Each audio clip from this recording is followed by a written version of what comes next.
धन्य ते संसारी दयावंत अंतरी, येथे परोपकारासाठी आले घरजा वैकुंठ। लटिके वचन नाही देही उदासीन, येथे उपकारासाठी आले घरजा वैकुंठ। मधुरा वाणी ओटी तुका म्हणे वाव पोटी, येथे उपकारासाठी आले घरजा वैकुंठी। विठ्ठल विठ्ठल हरी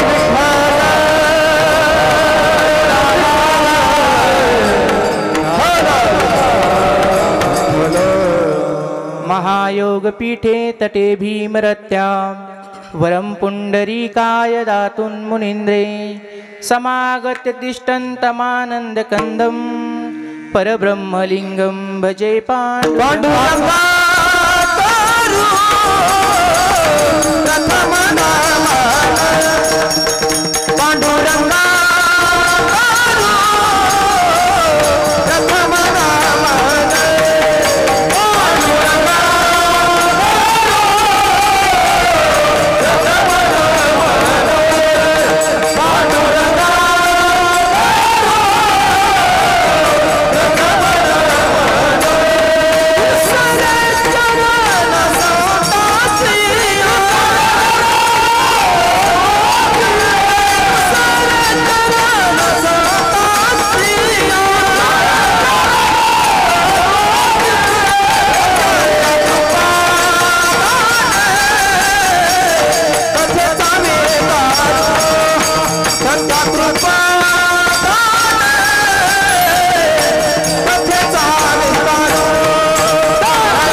दुसरे चरण संतांचिया, त्यांच्या कृपा दाने कथेचा विस्तारू। बाबाजी सद्गुरु दास तुका, जयांची केलिया स्मरण, होय सकळ विद्यांचे अधिकरण। तेची वंदू श्री चरण श्री गुरूंचे ते नमस्कारोनी। आता विठ्ठल विठ्ठल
ज्ञानेश्वरा करुणा करा दयाळा।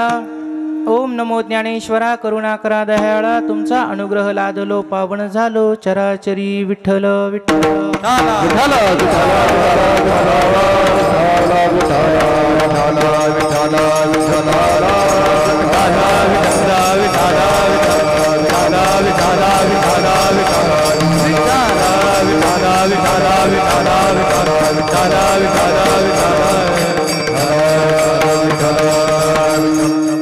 प्रस्तुत प्राप्त प्रसंगी कीर्तन रूपी सेवेकरता घेतलेला अभंग जगत वंदनीय जगद्गुरु संत श्रेष्ठ वैराग्याचे कळस असणारे संत श्रेष्ठ श्री तुकाराम महाराजांनी सुंदर असा मानवाला ह्या जगातून उद्धरून नेणारा आणि ह्या इहलोकामध्ये आल्याच्या नंतर आपल्यासोबत जगालाही उद्धरून घेऊन जाण्यासाठी ज्यांनी ह्या इहलोकीची यात्रा केली आणि ह्या इहलोकामध्ये येऊन संतांचं काय महत्त्व असतं हे सांगण्यासाठी हा अभंग आहे. विठ्ठल विठ्ठल.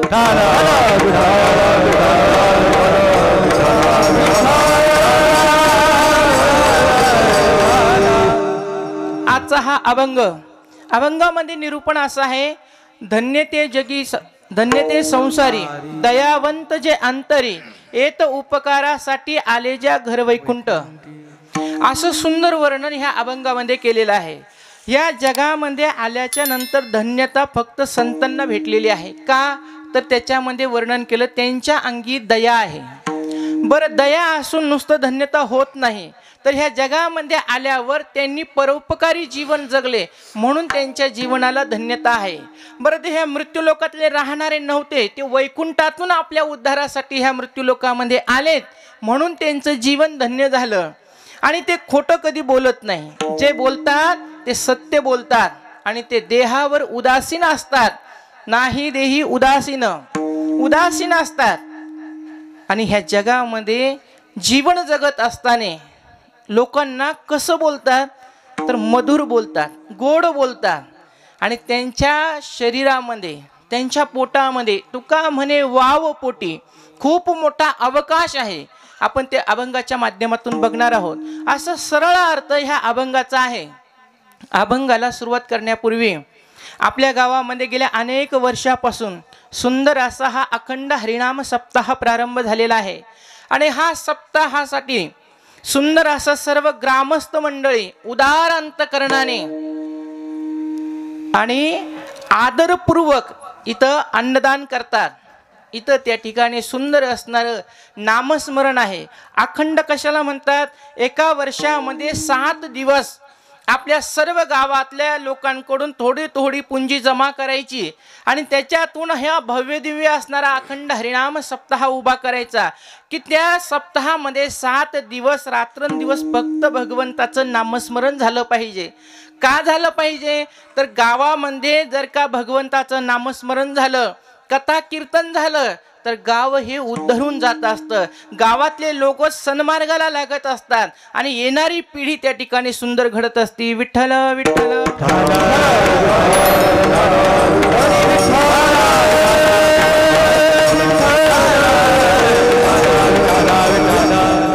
म्हणून हा सप्ताहाचं नियोजन आहे. सकाळी सुंदर त्या ठिकाणी विष्णू जागरण आहे. जागर झाल्याच्या नंतर काकडा होतो. काकडा झाल्याच्या नंतर सुंदर असणारं विष्णू सहस्रनाम, ज्ञानेश्वरी पारायण, गाथा पारायण. दुपारच्या सत्रामध्ये आमच्याच भागातलं स्वररत्न असणारं गाणं कोकिळा, हरिभक्त पारायण, ज्योतिताई धनाड्याची सुंदर अशी शिवपुराण कथा आपल्या गावामध्ये आरंभ झालेली आहे. 4था दिवस आहे ना, 4था दिवस. मलाही 2-3 वर्षापासून खूप तुमच्या सर्व माता माऊल्यांचं निमंत्रण येते पण वेळ भेटत नाही बघा, म्हणून ती सेवा करण्याचा योग येत नाहीये. आणि सुंदर असणारं शिवपुराण आपल्या गावामध्ये चालू आहे. सध्या शिवयुग प्रारंभ झालेला आहे आणि सगळीकडं त्या ठिकाणी भगवंताची कथा सुरू आहे. आता भागवत सगळ्यांनी ऐकलेत, रामायण सगळ्यांच्या मुखपाठ झालेले आहेत, पण शिवपुराणामध्ये काहीतरी नवीन कथा ऐकायला भेटतात आणि सहज भक्ती करून माणूस कसा उद्धरून जाईल हे सांगितलेलं आहे. आणि वारकरी संप्रदायाचे जे मुख्य गुरु आहेत तेच आमचे भगवान शंकर आहेत. विठ्ठल विठ्ठल.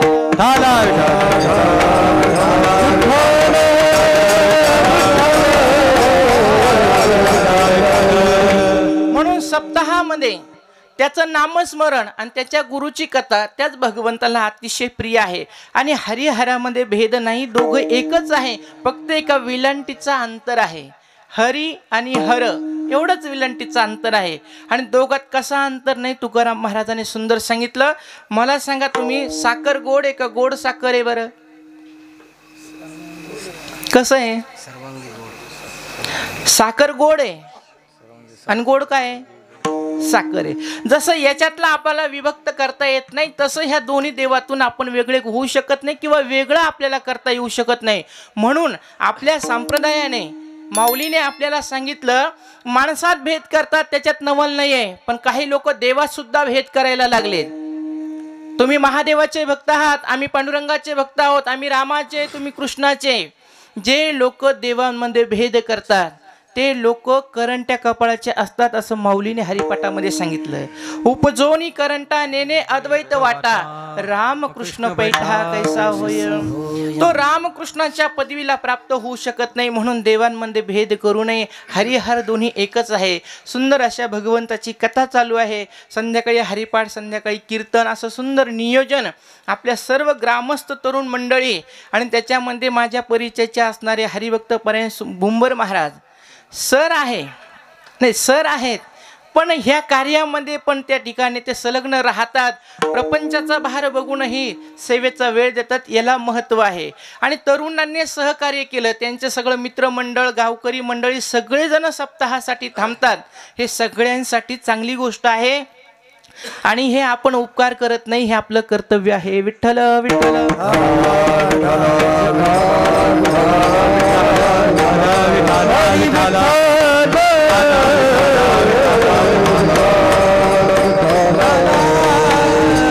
असं असणारं सुंदर भव्य दिव्य नियोजन आहे. गेल्या 3 वर्षापासून येण्याचा योग येतो.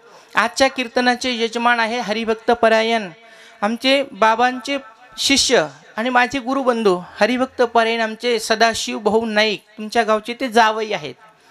आणि आमचा खूप वर्षापासून एक परिवार आहे, भक्त परिवार, त्याच्यामधले एक परिवारातले आहेत. ते सुंदर ह्या 2 वर्षापासून इथं नियोजन करतात आणि त्यांच्यासोबत बाबांच्या सेवेमध्ये लागलेले गेल्या एक 5-7 वर्षापासून सुंदर अशी सेवा करतात आमचे दत्ता भाऊ भुंबर. हे दोन्ही यजमानाने आजच्या कीर्तनाची सेवा घेतली. तुमच्या ह्या परिसरामध्ये सुंदर वातावरण आहे, कारण की मी आता 6 महिने ह्याच परिसरामध्ये फिरत असते. तर सुंदर लोक त्या ठिकाणी आयोजन नियोजन करतात. या कथेचं सुंदर असं कीर्तनाचं नियोजन त्यांनी केलेलं आहे. म्हणून भगवंत करो त्यांच्या घरी सुख समृद्धी त्या ठिकाणी नांदो. आणि ह्या कीर्तनासाठी आता मला नेहमी कथा करायची सवय, म्हणून कीर्तन म्हणायचं तर कथाच येतं बघा, मूळ स्वभाव जाईना. आणि कथा म्हणजे माझा प्राण आहे. मला तुम्ही झोपेतून उठवून कथा सांगायला बसा, तुम्हाला जशी पाहिजे तशी कथा सांगता येते, पण ती मधात कथा आली तर समजून घे कीर्तनच चालू आहे. विठ्ठल विठ्ठल.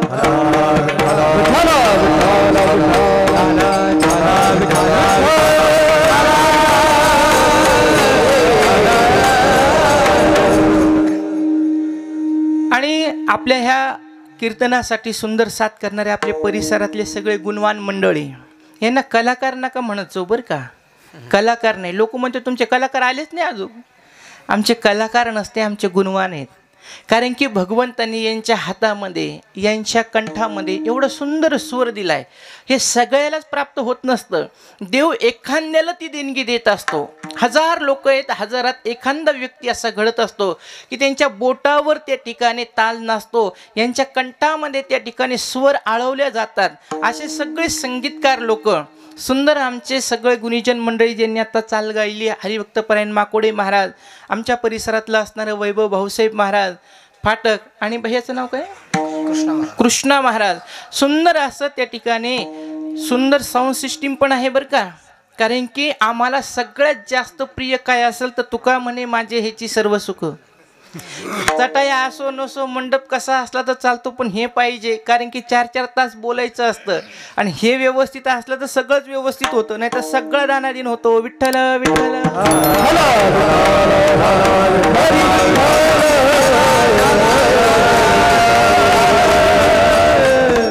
असं असणारे त्या ठिकाणी सुंदर भव्य दिव्य नियोजन आहे. सर्व ग्रामस्थ मंडळी, आमचे साऊंड सिस्टीमवाले, आमचे सर्व गुणवान मंडळी ह्या ठिकाणी उभे आहेत. यांच्या सर्वांसाठी एकदा टाळ्या वाजवा.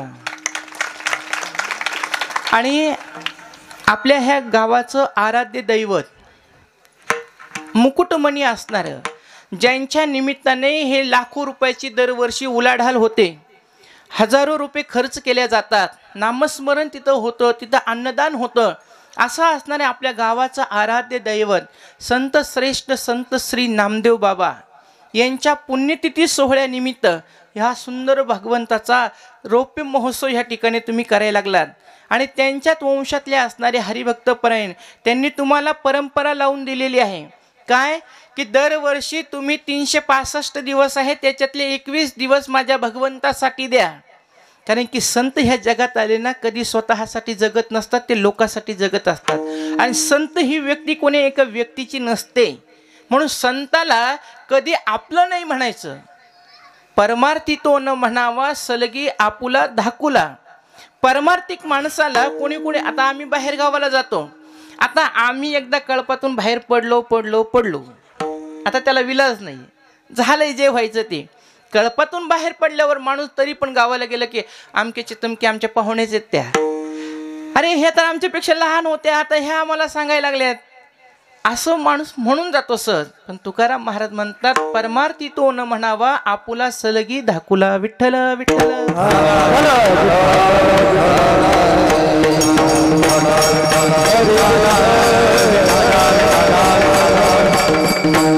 म्हणून संत हे जगासाठी कार्य करणारे असतात. आणि आपल्या गावातला आराध्य दैवत, त्यांच्याच वंशामधले पुढे त्यांची परंपरा चालवणारे आणि दिंडीचे चालक मालक असणारे.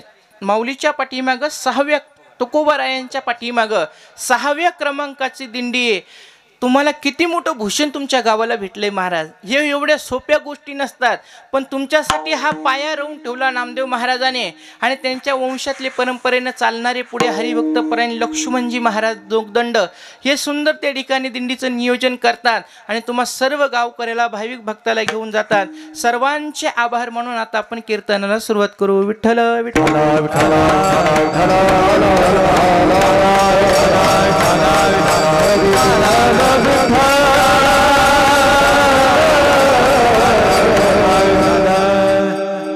ह्या मृत्यू लोकामध्ये देव आला, ह्या मृत्यू लोकामध्ये संत आले, ह्या मृत्यू लोकामध्ये माणसं आले, माणसं आले, देव आले, संत आले आणि सगळे ह्या जगातून जाणारेच आहेत.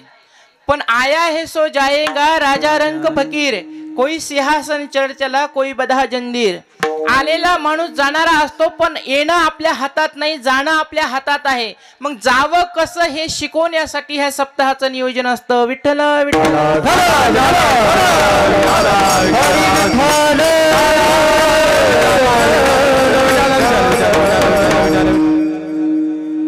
ह्या जगामध्ये देव आला, देव निघून गेला, संत आलेत, संत काही काळ राहिलेत आणि जेव्हा त्यांना जावंसं वाटलं त्यावेळेस ते निघून गेलेत. जीव आला, मुक्त होण्यासाठी आला, पण बंधनात बांधून गेला म्हणून त्याला जीव ही संज्ञा आहे. संताला येण्यासाठी कोणाला विचारावं लागत नाही. मला तुम्ही सांगा, ज्याने पास काढलेली बसची, पास काढल्याच्या नंतर आपण गाडीमध्ये बसलो आणि कंडक्टर आपल्याजवळ आला तर आपण काय दाखवतो? पास. कंडक्टर काही बोलतो का? अजिबात नाही, काही बोलत नाही. जिथं बसायचं तिथं बस, पैसे घेत नाही, मागत नाही, काहीच नाही. का? पास आहे. तसं ह्या जगामध्ये संत आले, संताजवळ नामाची पास आहे म्हणून त्यांना येण्या जाण्यासाठी कोणाला विचारावं लागत नाही. स्वतःच्या मनाने येतात आणि स्वतःच्या मनाने जातात. ज्यावेळेस त्यांना असं वाटलं की जगामध्ये सगळे लोक आडमार्गाने भ्रमण करायला लागलेले आहेत, मग ह्या लोकांना योग्य मार्गावर लावायचं आहे म्हणून ते संत वैकुंठातून आलेत आणि ते स्वतः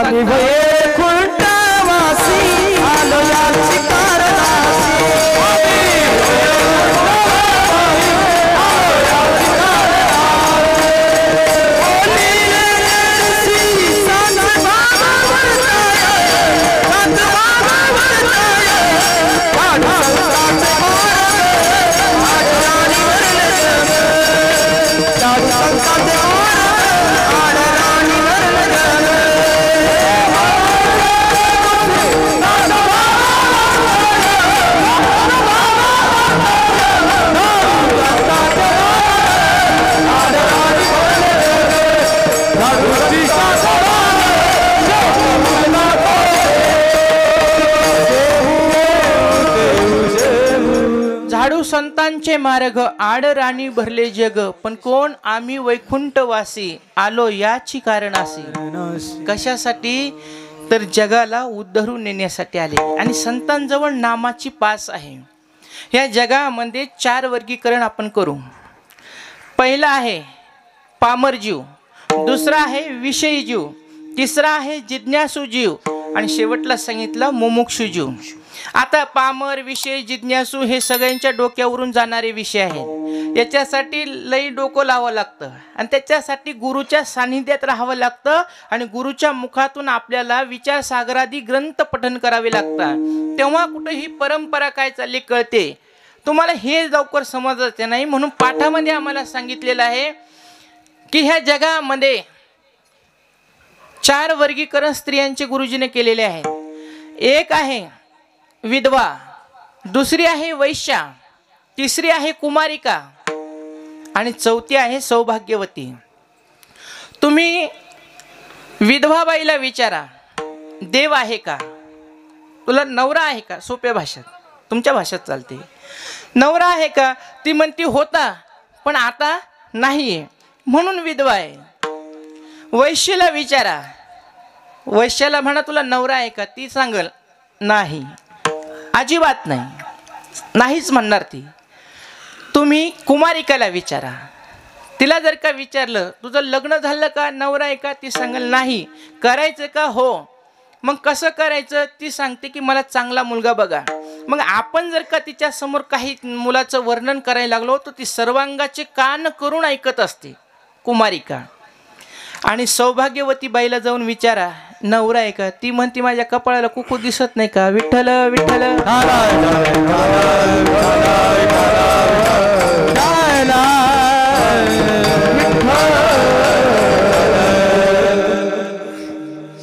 सौभाग्यवती बाई म्हणजे मुमुक्षु संत आहेत. ज्या अर्थी सौभाग्यवती आहे त्या अर्थी देव आहे. ज्या अर्थी तुम्ही सगळेजण इथं मंडपामध्ये बसलेला आहात त्या अर्थी तुम्ही सगळे जिज्ञासू आहात. तुम्हाला देवाबद्दल जाणून घ्यायचं म्हणून तुम्ही कामधाम सोडून इथं बसलेला आहात. नाहीतर आपल्या इतके चॅप्टर फक्त आपणच आहेत. 4 आण्याची अगरबत्ती लावायची, 50 क्विंटल कापूस देवाकडून मागून घ्यायचा, ही चालाकी फक्त माणसाने देवाला दिलेली आहे. विठ्ठल विठ्ठल.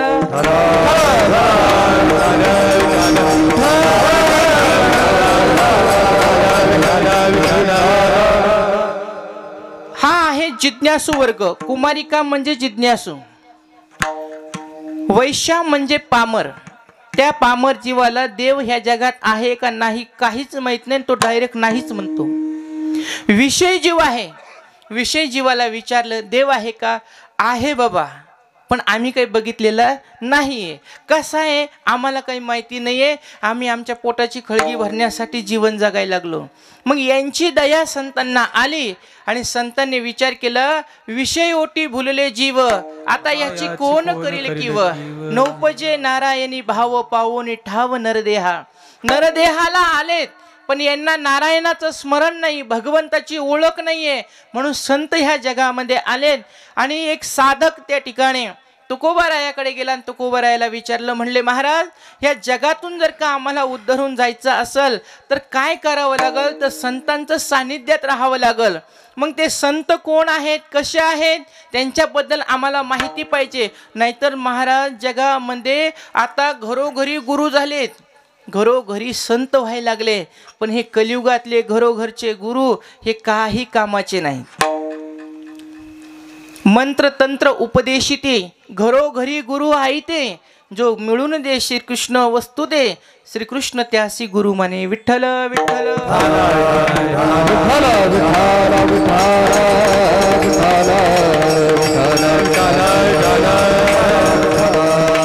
मग ह्या जगामध्ये धन्यतेला प्राप्त का झाले ते संत, तर ही भारतभूमी जी आहे ही भारतभूमी सप्तद्वीप आहे. सप्तद्वीपामध्ये एक द्वीप आपला आहे आणि त्या द्वीपाचं नाव आहे जम्बूद्वीप. आणि ह्या जम्बूद्वीपामध्ये आपण सर्वजण वास्तव्य करतो. जम्बूद्वीप का नाव पडलं तर त्याचं कारण आहे कोल्याच्या तोंडासारखं भारत देशाचं चेहरा आहे म्हणून याला जम्बूद्वीप म्हणतात. आणि त्या जम्बूद्वीपामध्ये संत आलेत आणि ते कसे आहेत तर हे वर्णन करणारा आजचा अभंग आहे. त्या तुकोबारायांना विचारलं आम्हाला आमच्या जीवनात संगती करायची, कोणाची करायची, ज्यांनी आपल्या जीवनात कल्याण करून घेतलेलं आहे आणि ज्यांनी आपल्या जीवनात धन्यता प्राप्त करून घेतली, अशा व्यक्तीचा आम्हाला ओळख करून सांगा. अभंगाचं पहिलं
धन्य ते संसारी दयावंत अंतरी। आता संसार म्हणजे काय? संसाराच्या 3 व्याख्या करू आपण, 3 वर्गामध्ये त्याला वाटू।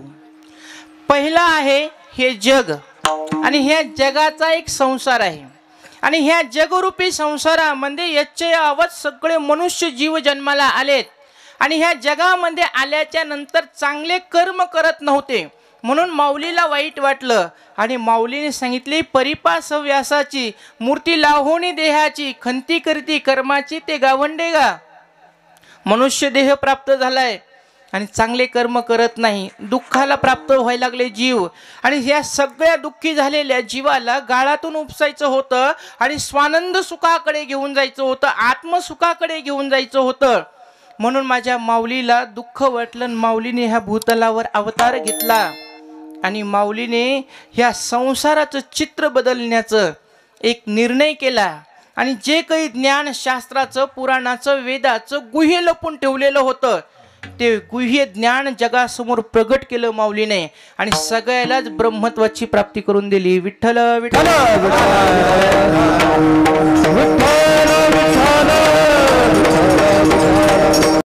आणि माऊलीने ह्या सगळ्या जगाला आनंदी करण्याचं ठाण घेतलं, आणि प्रगट गुह्य बोले विश्व ब्रह्मची केले, आणि माऊलीने ह्या जगालाच आनंदाचं केलं। अवघाची संसार सुखाचा करीन, आनंदे भरीन तिन्ही लोकी। तिन्ही लोकांमध्ये भगवंताचं नाम करून ह्या सगळ्या जगाला आनंदी केलं। हा पहिला संसार। दुसरा संसार आहे हे शरीर। शरीर एक संसारच आहे। ह्या शरीराचं लहानचं मोठं होणं, मोठ्याचं म्हातारं होणं, म्हातारं झाले की मरून जाणं, याला 6 अवस्था शास्त्रामध्ये सांगितली। आणि कितीही परमार्थ व्यक्ती करत असेल, जोपर्यंत व्यक्तीला देहाचा विसर पडत नाही परमार्थामध्ये, तोपर्यंत तो खरा साधक होऊ शकत नाही। साधक होण्यासाठी सतसंपत्ती, मुमुक्षु ज्ञान, वैराग्याच्या गोष्टी आपल्याला आत्मसात कराव्या लागतात। जव वैराग्याची शिवण देखती, विवेकाची भाषा नेनती, ते मूर्ख केवी पावती मज ईश्वराते। आपल्याला वैराग्य धारण करावं लागल, देहावर उदास व्हावं लागल, तर भगवान परमात्मा प्राप्त होत असतो। तुकाराम महाराज एका ठिकाणी म्हणतात, जव वरी देहावरी तव अवघेच संसारी। विठ्ठल विठ्ठल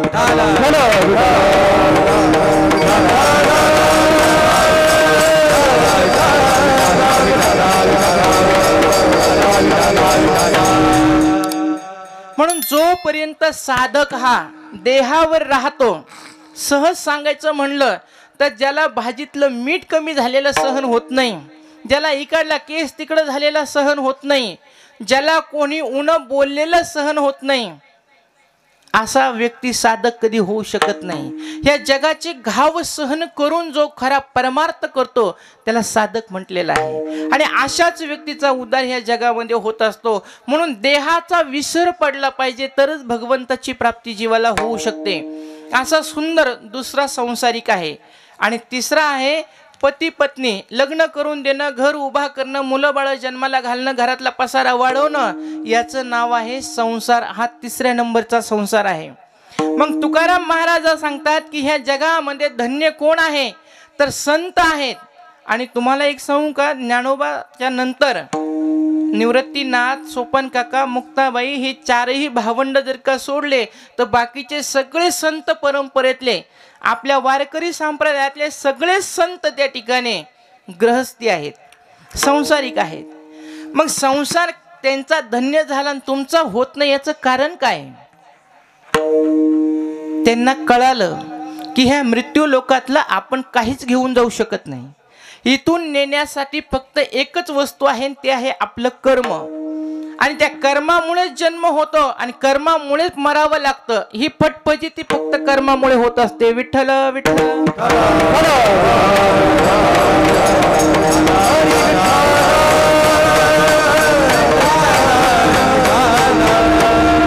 ही जी आपली फजिती चालू आहे ही केवळ दुःखरूप संसार भोगण्याची फजिती आहे। हे कशामुळं? असे खूप काही जन्मले, खूप काही मेले, हे कर्म करता करता। म्हणून कर्म चांगले करा, प्रपंच सोडून वनात जाऊन बसू नका। तुकाराम महाराजाने पण सांगितलं, माऊलीने पण सांगितलं, असोनी संसारी जीवे वेग करी, वेदशास्त्र उभारी बाह्य सदा, नको सेवू वन, नको त्यागू अन्न, चित्ती नारायण सर्व भोगी। विठ्ठल विठ्ठल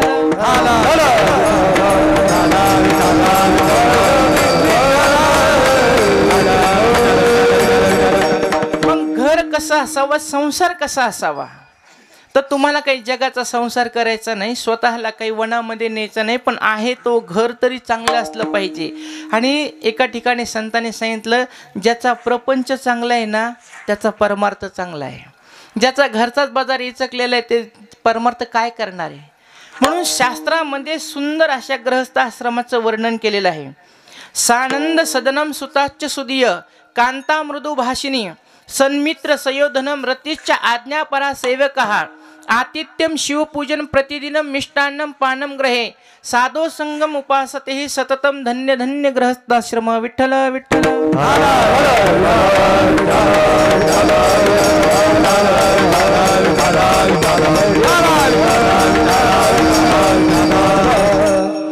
घर कसा असावं महिला मंडळी ऐका।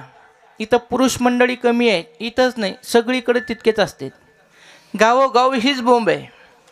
बरं मला तुम्ही सांगा, तुम्हाला कामं जास्त आहेत का आम्हाला कामं जास्त आहेत? इमानदारीने सांगा, का मी सांगू तुम्हाला? सांगू का? सांगू का? बोलू नका बरं नंतर। बघा तुम्ही, माणूस सकाळी उठतो, बहिर दिशेला जाऊन आले की त्याला पाणी तयार असतं, आंघोळ करतो, आंघोळ झालं गंध टिळा केला की नीट निघाला मंदिराच्या पारावर बसायला, मारुतीच्या नावाने घरातून बाहेर पडतो, मारुतीला लांबूनच नमस्कार करतो, बसलाच वट्ट्यावर, चालल्यात गावातल्या टवळक्या सुरू झाल्या, तिथून बसायचं, गप्पा हाणायच्या, घरी जायचं, घरी जाऊस तर स्वयंपाक तयार असतो, आमची माऊली लगेच ताट वाटते, ताट लागलं की जेवण करायचं, जेवण झाले की उचललं आपलं साहित्य आणि चालला शेतामध्ये, शेतात गेला, थोडे ढोरं चालवले, काही नांगर हाणायचा हाणला, थोडंसं काही काम करायचं केलं, पुन्हा 5 वाजता बैल झुपले, गाडी घेऊन घरी आला, घरी आले, गाडीत बैल सोडले, चारा पाणी केला आणि चारा पाणी केलं की तवर बायको चहा तयार ठेवते, चहा पिलं की पुन्हा चाललाच मंदिराकडं, पुन्हा बसलाच ओट्यावर, पुन्हा बसला गप्पा मारत आणि पुन्हा घरी जातो, 8-8:30 वाजता पुन्हा तयार असतं जेवण करायचं, जेवण झालं की आतरून टाकून ठेवती बिचारी, आतरून टाकलं की लगेच TV बघायची, थोडी झोपायचं, झालं हे तुमचं काम, बरोबर आहे की नाही? त्याच्यात काही कमी जास्त टाकायचं अजून, एवढंच आहे ना। आता आमचं ऐका, आधीच हसू आला आम्हाला, नाही आज आपलाच पक्ष मोठा आहे, घाबरू नका तुम्ही, ऐकायला तुम्हीच सांगायला मीच आहे। विठ्ठल विठ्ठल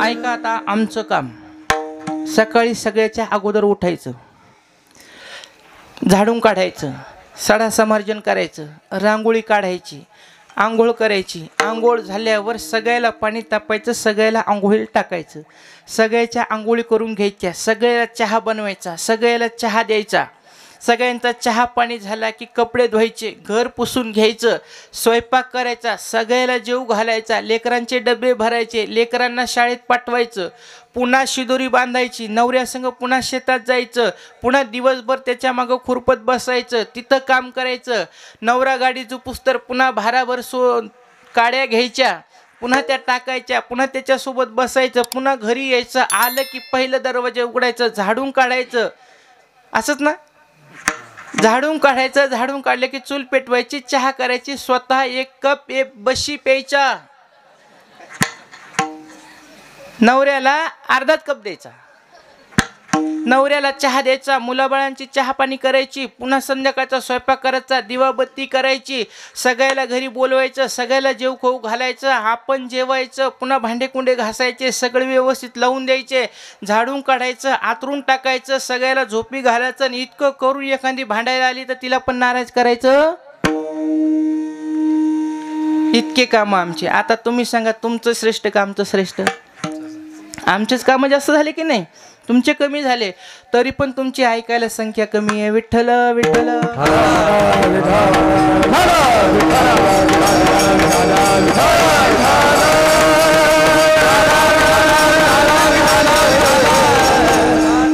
म्हणून महिला मंडळी, घर कसं असावं? सानंद सदनम. घर स्वच्छ असावं, पवित्र असावं, घराच्या समोर चिखल नसावा, नालीतली घाण नसावी. सानंद सदनम. सुताच्य सुधीय. मुलगा एकच असावा पण बुद्धिमान असावा, कारण की वंशामध्ये जर का बुद्धिमान मुलगा जन्माला आला तर वंशातले मागचे सगळे दुःख नष्ट होत जातात आणि वंशाला चांगलं वळण लागलेलं असतं आणि पुढचा परंपरा सुखाची होत असते. म्हणून मुलगा एकच असावा पण गुणवान असावा. पुत्र व्हावायचा गुंडा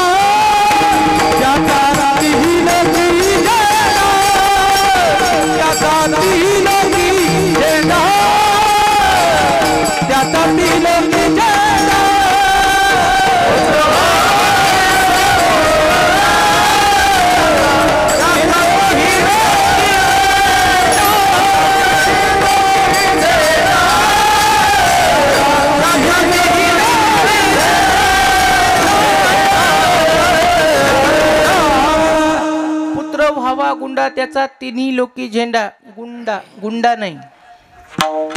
म्हणून शास्त्र सांगतं, वरमेको गुणी पुत्र नच मूर्ख शतान्यपी. एकच चंद्र तमोहंती नच तारा गणोपीच.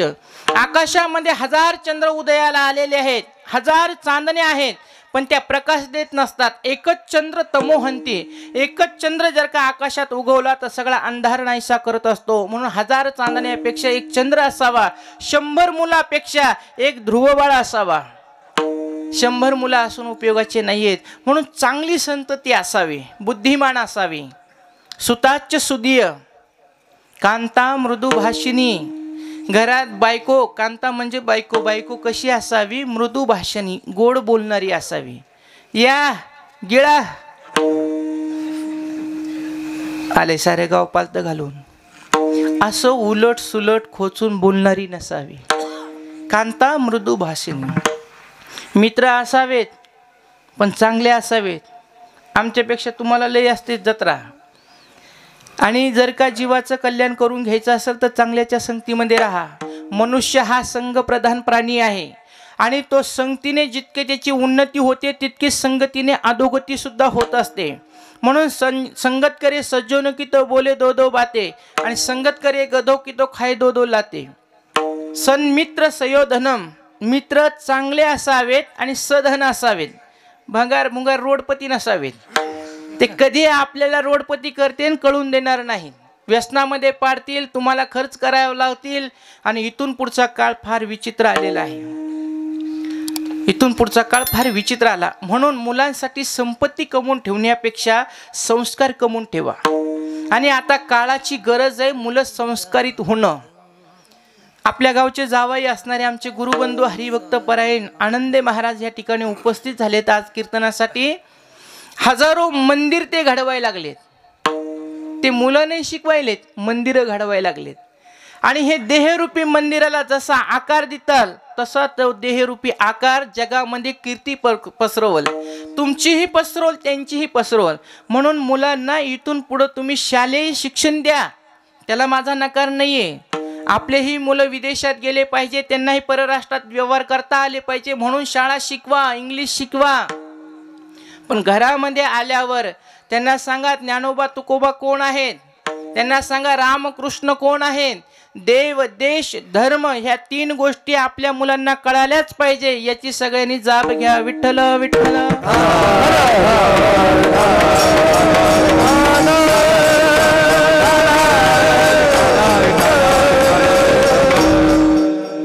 सन्मित्र सयोधनम रतीच्या आदना परा सेवकहा.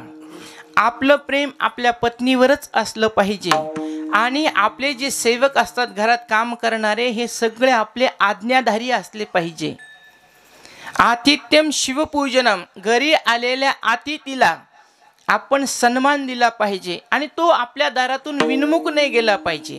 कारण की वेदामध्ये मातृदेवो भव, पितृदेवो भव, आचार्य देवो भवच्या नंतर कोणी सांगितलं असेल तर अतिथी देवो भव सांगितलं. अतिथी जर का आपल्या दारातून विनमुख गेला तर त्याचं काही जात नाही, पण जाताना आपली पुण्य संपत्ती घेऊन जात असतो. घेऊन जाय पुण्य संपत्ती. विनमुख गेली अतिथी, घेऊन जाय पुण्य संपत्ती. आपली पुण्य घेऊन जात असतो. पूजन करायचं म्हणजे त्याचं नेमकं काय करायचं, त्याला काय असं लगे देवघरात नेऊन आरती वळायची नाहीये. आला ग्लासभर पाणी द्यायचं, चहा पाणी करायची, विचारपूस करायची, आपल्या दारातून विनमुख जाऊन द्यायचं नाही. घरामध्ये रोज शिवपूजन झालं पाहिजे. शिवपूजन का करावं तर तुम्ही प्रत्येक देवाकडे बघा 2च तोंडन खिचडीन बोंड, तिसरं कोणी नाहीये घरात. आणि तो शाप पण आहे पार्वतीचा. आता त्याला वेळ नाही आपल्याला सांगायला, शिवपुराण चालू आहे, तुम्हाला ऐकायला भेटल. तो एक शाप आहे. म्हणून बाकीच्या देवाला संतती नाही, पण महादेवाला सुंदर अशी पत्नी आहे, तिचं नाव आहे पार्वती. महादेवाच्या उजव्या बाजूला बसलेले आहे गणपती, डाव्या बाजूला पार्वतीच्या मांडीवर बसलेला आहे कार्तिकेय स्वामी. गणपतीचे 2 बायका आहेत, सिद्धी बुद्धी, आणि 2 मुलं सुद्धा आहेत. असा भरगच्च परिवार जर का कोणी देवाचा असेल तर तो माझ्या शंकर बाबाचा आहे. आणि महादेवाच्या घरामध्ये तुमचे सगळे संसारातले प्रश्न मिटणारे आहेत. तुम्ही बघा, महादेव म्हणजे कोण? महादेव म्हणजे विश्वास. आणि महादेवाचा जन्म कोणत्याच शास्त्रामध्ये सांगितला नाही, म्हणून विश्वास कधी बदलत नसतो. एकदा आईने सांगितलं, हे तुझे पप्पा, अख्खं जग विरोधात मारू द्या गप्पा, पण पप्पा पप्पा. पुन्हा विशेष मिटला, पप्पाच असतो तो, त्याला विश्वास म्हणत असतात. आणि विश्वास कधी बदलत नसतो. म्हणून महादेवाचा जन्म नाहीये, जन्म आहे पार्वतीचा, म्हणून तिला श्रद्धा म्हटलेलं आहे शास्त्रामध्ये. आणि तुम्ही बघा, श्रद्धा बदलते. सोमवारी महादेवाच्या वाऱ्या केल्या, नाही गुण आला तर चलाच मंगळवारी पुन्हा देवीकडं. नाही मंगळवारी तिथं गुण आला तर चालला बुधवारी पांडुरंगाकडे. पांडुरंगाकडे नाहीत लाभ झाला तर चालला दत्तात्रयाकडे गुरुवारी. शुक्रवारी संतोषी माता, शनिवारी हनुमंतराय, पुन्हा रविवारी येळकोट येळकोट जय मल्हार. तुम्हाला सांगू का, ही जी भक्ती आहे ना, वार बदलला की देव बदलणं, याला ज्ञानेश्वरीमध्ये व्याभिचारिणी भक्ती सांगितलेलं आहे.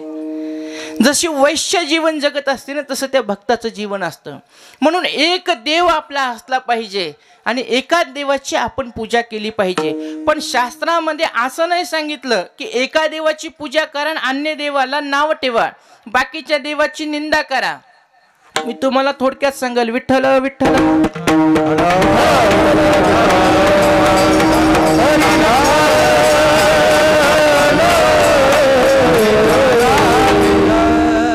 मला तुम्ही सांगा, नवरी लग्न करून घरी आल्याच्या नंतर ती कोणासाठी येत असते? कोणासाठी येते? महिला मंडळ झाले सगळ्याचे? झालेत का? नवरी कोणासाठी येते? नवरदेवासाठी. नवऱ्यासाठी बिचारी एकटी सगळं जग सोडून येते. मग तिनं आल्यावर इमानदारीने खरं सांगा, तिनं सेवा कोणाची करायला पाहिजे? नवीन सुना बसले त्या म्हणले असं सांगा, कोणाची करायला पाहिजे? फक्त नवऱ्याची सेवा करायला पाहिजे. तिनं सासू सासऱ्याची, देरा भायाची कोणाची सेवा नाही करायला पाहिजे. पण ती करती, त्याचं कारण आहे, ती बिचारी खरी नवऱ्यासाठी सगळं सोडून आलेली आहे. तिनं खरं नवऱ्याचीच सेवा करायला पाहिजे. पण असं आहे की आईवडिलाची सरकार सासू सासऱ्याची सेवा केली तर नवरा खुश राहील. देराची नंदाची सेवा केली तर नवरा माझ्यावर अधिक प्रसन्न होईल. घरातले बाकीचे सदस्य माझ्यावर प्रसन्न राहावेत, माझ्यावर माझा पती प्रसन्न राहावा आणि अधिक मला त्याने जीव लावावा, याच्यासाठी आपण बाकीच्याची सेवा करतो. बाकीच्याची सेवा करायचं अर्थार्थी काहीच कारण नाहीये, पण तो खुश होतो या सगळ्यांची सेवा केल्याने. तसं एक देव आपल्या जीवनामध्ये असावा, त्याची सेवा करा. पांडुरंग असावा किंवा हनुमंतराय असावे किंवा तुमचा महादेव असावा, रामकृष्ण जो देव पाहिजे त्याच्याशी अनन्यता ठेवा. न अन्य इति अनन्यता.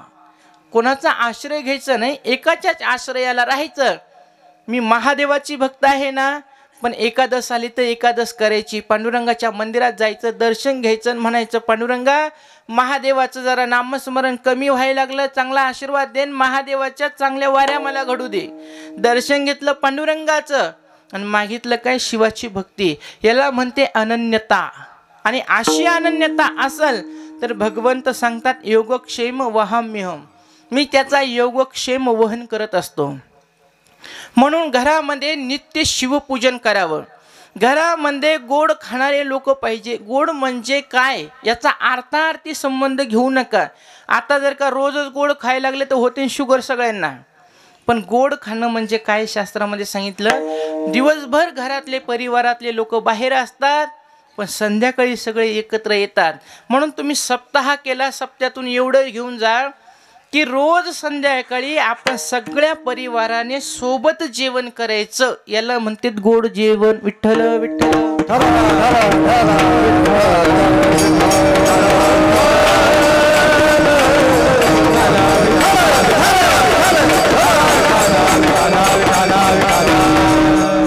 याला म्हणतात गोड जेवण. मिष्टान्नम पानम ग्रहे, घरामध्ये मिष्टान्न खाणारे पाहिजे. आणि नंतर सांगितलं साधो संगम उपासतेही, प्रपंचाला कोणातरी साधू संतांचा आधार असावा, कृपा असावी. जसं की आता दत्ता भाऊ झालं, सदाशिव भाऊ झालं, हे दर एकादशीला बाबांच्या आश्रमात येतात, बाबांची सेवा करतात. घरामध्ये काही जरी करायचं असेल तर बाबाला विचारल्याशिवाय करत नाही. याला म्हणतात प्रपंचाला एखाद्या साधूची साथ, कृपा असणं. याचं नाव आहे साधो संगम उपासते ही सततम, धन्य धन्य ग्रहस्थाश्रम. विठ्ठल विठ्ठल.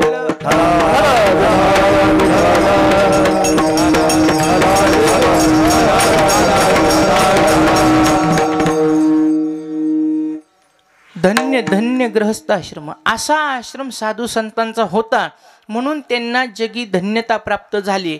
पुन्हा काय होतं त्यांच्याजवळ? त्यांच्या अंतःकरणामध्ये दया होती. किती दया? तुम्हाला सांगते, संत एकनाथ महाराज रामेश्वराची यात्रा करायला गेलेत.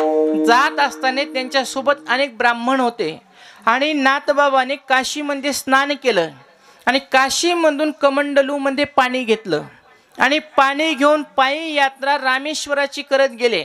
रामेश्वर 2-2.5 किलोमीटरवर राहिला असेल. कडाक्याचा उन्हाळा होता, खालून पाय भाजत होते, प्रचंड ऊन पडलेलं होतं आणि अशा परिस्थितीमध्ये त्यांनी रामेश्वराची यात्रा आरंभ केलेली होती. 2.5-3 किलोमीटर असेल ते रामेश्वराचं मंदिर अगदी निकट आलेले होते. हातामध्ये कमंडलूत काशीचं पाणी होतं आणि समोर त्यांनी वाळवंटामध्ये एक गाढव पडलेला बघितला आणि तो पाण्या वाचून तळमळ तळमळ करत होता, तरफडत होता पाण्यापासून. नाथबाबाने बघितलं. नाथबाबाच्या मनामध्ये असा निर्माण झाली शंका की याला लागलेली आहे तहान आणि याला जर का पाणी नाही दिलं तर हा मरू शकतो आणि जवळपास तर कुठं पाणी दिसत नाही, समुद्र दूर आहे, काय करावं? याला जर का पाणी नाही पाजलं तर हा मरू शकतो. त्या पशुबद्दल त्यांच्या अंतःकरणामध्ये दया निर्माण झाली हजारो मैल चालत आलेले होते, हजारो किलोमीटरची यात्रा पायी केलेली होती आणि ते इतक्या दुरून पवित्र आणलेले गंगेचं जल काही एक विचार न करता अंतकरणातली दया त्याने त्या पशुवर केली आणि आणलेलं कमंडलूतलं पाणी त्याच्या मुखामध्ये ओतलं आणि तो पाणी पिऊन तो उठून उभा राहिला. बाकीचे जे ब्राह्मण मंडळी होते ना ते म्हणले याला काहीच कळत नाही, म्हणले मूर्ख आहे म्हणले, हा हजारो किलोमीटर पायी पायी चालून आलो आणि याने पाणी अशा ह्या गाढवाला पाणी पाजवलं, काय उपयोग झाला याचा या यात्रा करून. सगळे आदा तदा बोलायला लागले आणि प्रसंग असा झाला, सगळेजण त्याच्यावर रुष्ट झाले आणि तितक्यात त्या गाढवातून भगवान शंकर प्रगट झाले आणि भगवान शंकराने दर्शन दिलं. विठ्ठल विठ्ठल.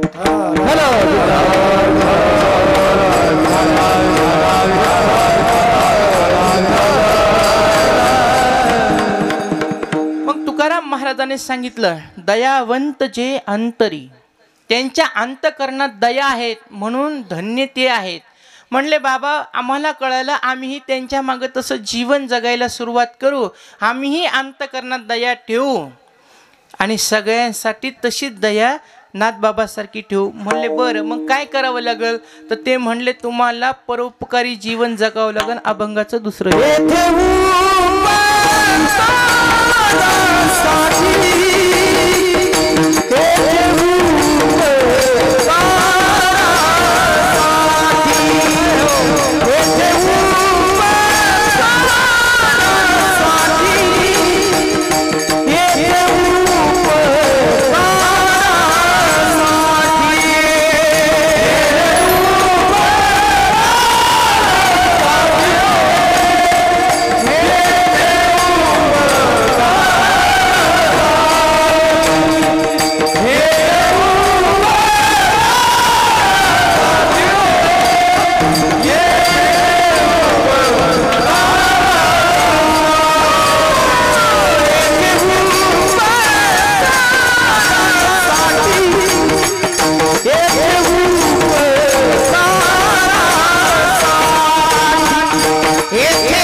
उपकारासाठी आले घरच्या वैकुंठी.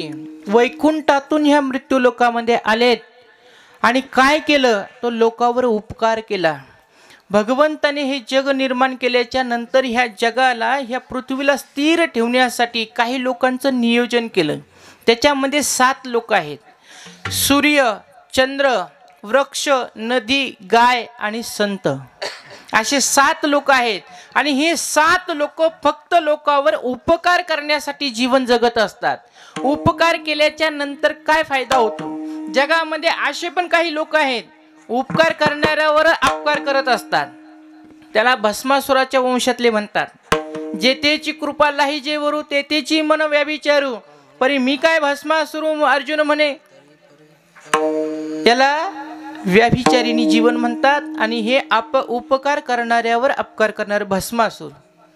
देवाने आशीर्वाद दिला, ज्याच्या डोक्यावर हात ठेवशील तो जळून भस्म होईल. पार्वतीच्या अभिलाषेने शंकराच्या डोक्यावर हात ठेवायला निघाला.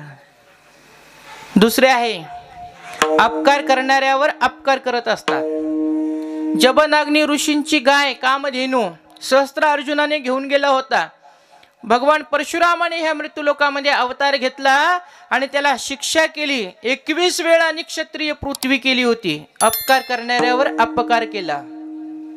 आणि काही लोक असतात उपकार करणाऱ्यावर उपकार करत असतात. एक शीत अन्न शुकाचार्याने पांडवांच्या यज्ञातलं राजसू यज्ञातलं खाल्लं होतं. त्याचा उपकार म्हणून पांडवांचा नातू परीक्षितीला 7 दिवस भागवत सांगितलं. महाभारतामध्ये सांगितलं भगवान शुकाचार्य वैकुंठाला गेलेले होते. 92 वर्ष झालेले होते. पण परीक्षिती राजाला शाप लागला म्हणून वैकुंठातून आलेत आणि त्या उपकाराची परतफेड भागवत सांगून केली. विठ्ठल विठ्ठल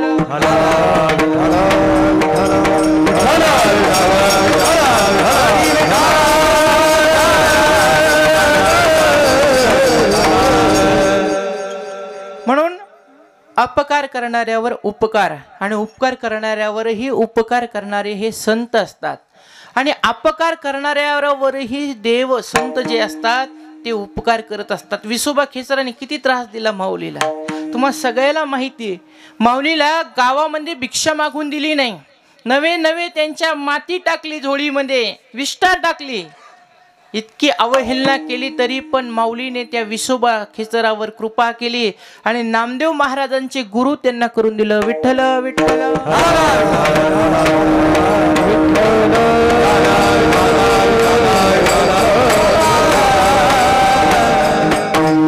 असे त्या ठिकाणी संत आहेत. उपकार केल्याच्या नंतर काय परिणाम होत असतो तुम्हाला छोटासा दृष्टांत देईल. एक असा छगनलाल होता आणि जीवन जगवा लागला. पण खाणं पिणं काहीच उद्योग नाही दुसरा. वय झालंय, कोणी मुलगी दे नाही का, व्यसन जडलेलं आहे. दुसरं कारण संपत्ती नाही आहे. तिसरं कारण उद्योग काही नाही आहे. काय करावं? गावात राहण्यापेक्षा आपण देवाची तरी भक्ती करू म्हणला आणि देवाला तरी प्राप्त करून घेऊ, असं तरी आयुष्य चाललेलंच आहे. पश्चाताप झाला आणि पश्चातापाच्या अग्नीतून बाहेर आल्यावर त्याला असं वाटलं आपण जावं आणि भगवंताची आराधना करून भगवंताला तरी प्राप्त करून घ्यावं. विचारावं माझ्याकडे का दिलं? ना लग्न होतंय, ना धनसंपत्ती आहे, ना कोणी मला विचारतंय. देवाकडे जायचं म्हणला आणि देवाच्या वाटेनं निघाला हिमालयाकडे जायला.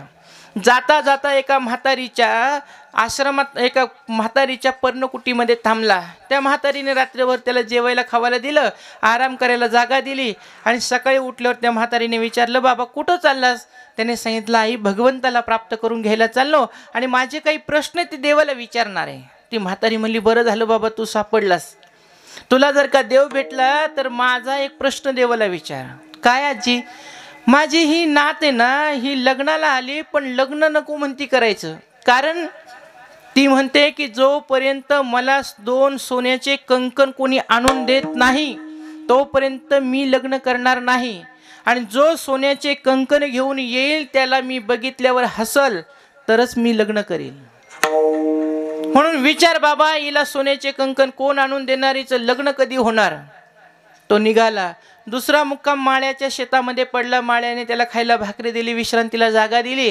सकाळी उठल्यावर विचारलं कुठं चाललास? म्हणले बाबा मी देवाला प्राप्त करून घेण्यासाठी चाललो.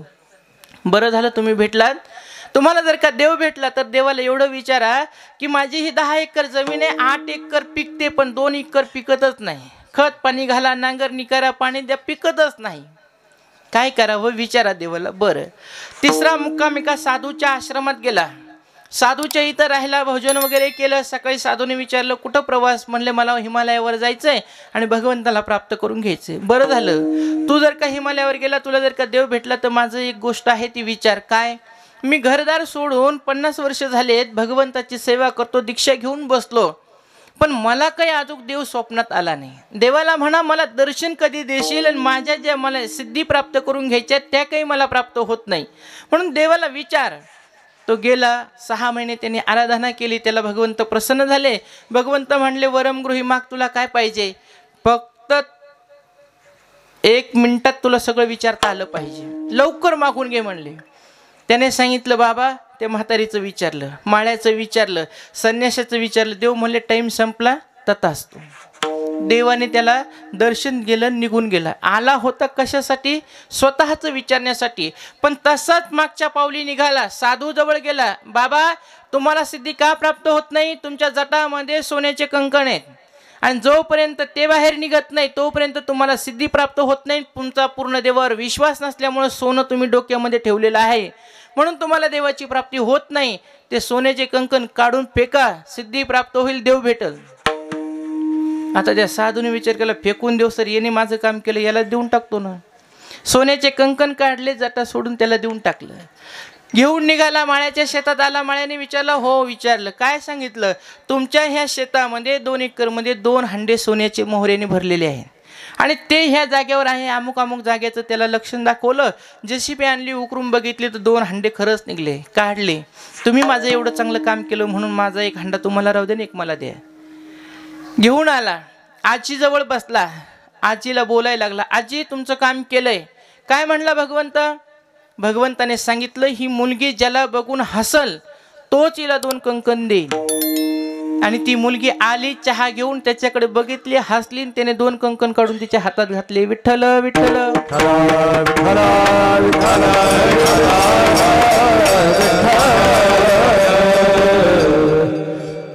आणि त्याचं लग्न झालं. हा गेला कशाला होता? स्वतःचं घराणं सांगायला, स्वतःच्या कामासाठी भगवंताची सेवा केली, पण गेला स्वतःचं विचारायला. भगवंताला स्वतःचं काहीच नाही विचारलं, केवळ ह्या 3 लोकांचं विचारलं. 3 लोकांवर त्याने उपकार केला, त्याची दरिद्रता नष्ट झाली, त्याला लग्न झालं, सुंदर घरही भेटलं. परोपकार केल्याच्या नंतर आपलं वेगळं घराणं सांगावं लागत नाही, देव त्याच्यावर कृपा करत असतो.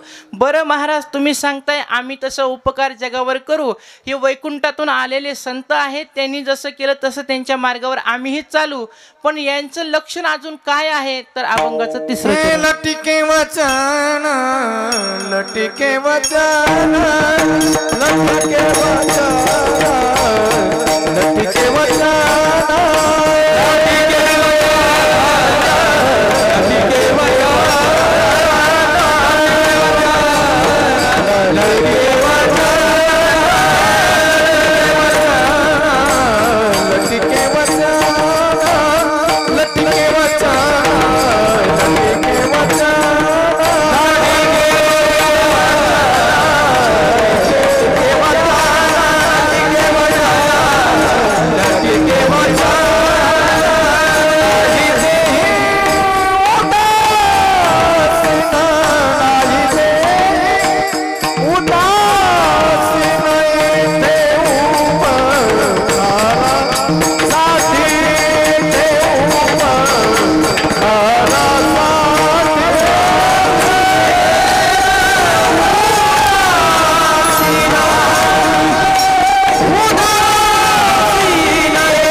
वचन नाही देहावरी उदासीन.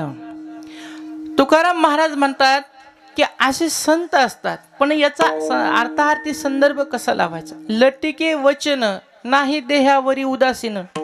आता असं सरळ जर का बोलायचं झालं तर संत हे लटकं बोलतात आणि देहावर उदास नसतात, याचा सरळ अर्थ असा होतो. शास्त्रामध्ये असे काही गाथ्यामध्ये प्रश्न आलेले आहेत. आता मी एका गावामध्ये कथा सांगू लागली. कथेमध्ये मी सहज ह्या सृष्टीची निर्मिती कशी झाली, जीव कशी आहे, सगळं वर्णन केलं.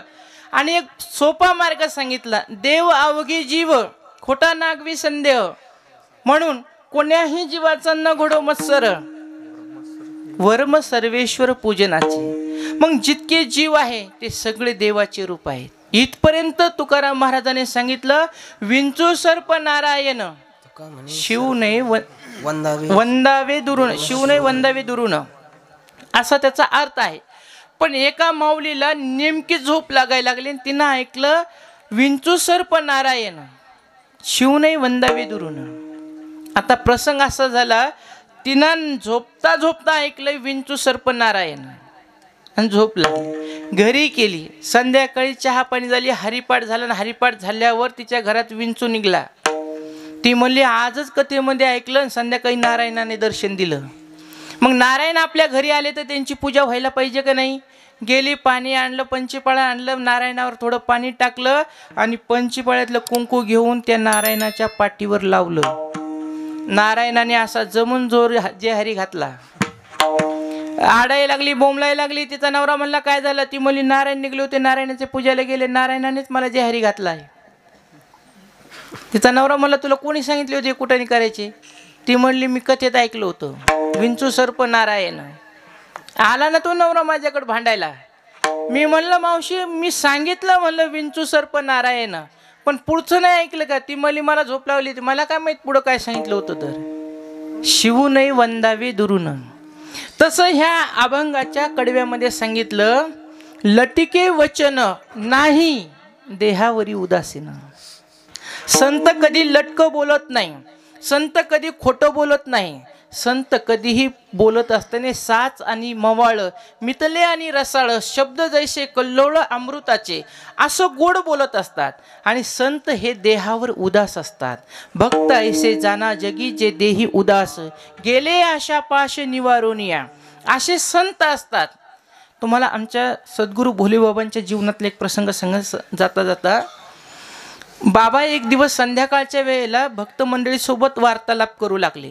बोलत बसले होते आणि बोलता बोलता एक विंचू निघाला आणि त्या लोकांना असं वाटलं याला असं पलीकडे लोटावं. त्यांनी असं लोटला, पण तो विरुद्ध दिशेला जाऊन बाबाच्या मांडीवर पडला. बाबाने त्याला घेऊन खाली टाकूस तर त्याने दोनदा डंक बाबाला केला.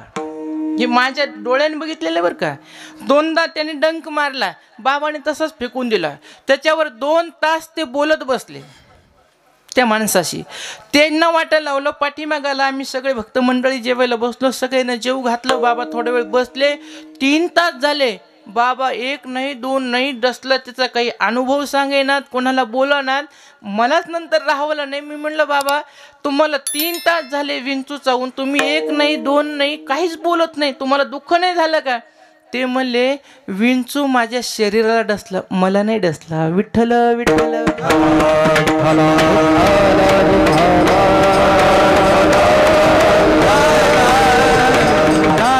म्हणून जोपर्यंत आपण देहावर उदास होत नाही तोपर्यंत आपल्याला भगवंताची प्राप्ती होत नसते.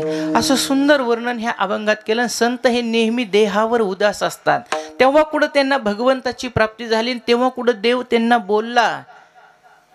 असं सुंदर वर्णन झालं. आणि म्हटले महाराज आम्हीही देहावर उदास राहूया, आम्हीही जगाशी चांगलं बोलूया. काय करावं लागल. अभंगाचं शेवट.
ओठी तुका म्हणे वाव पोटी. वाव म्हणजे क्षमा.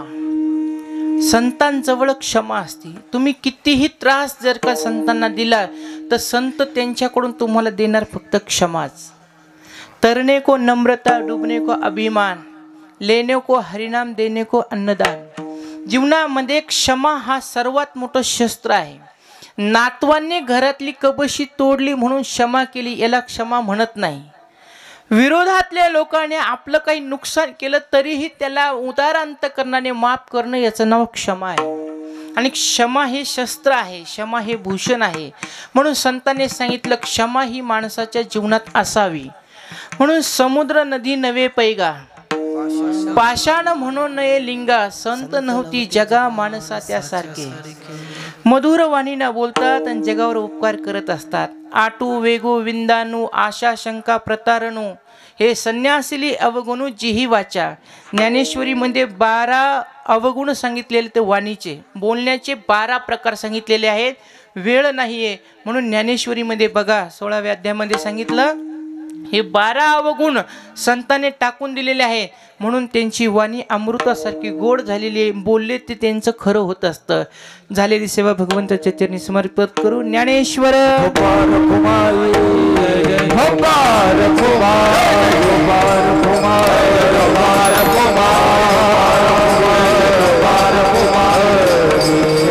ज्ञानेश्वर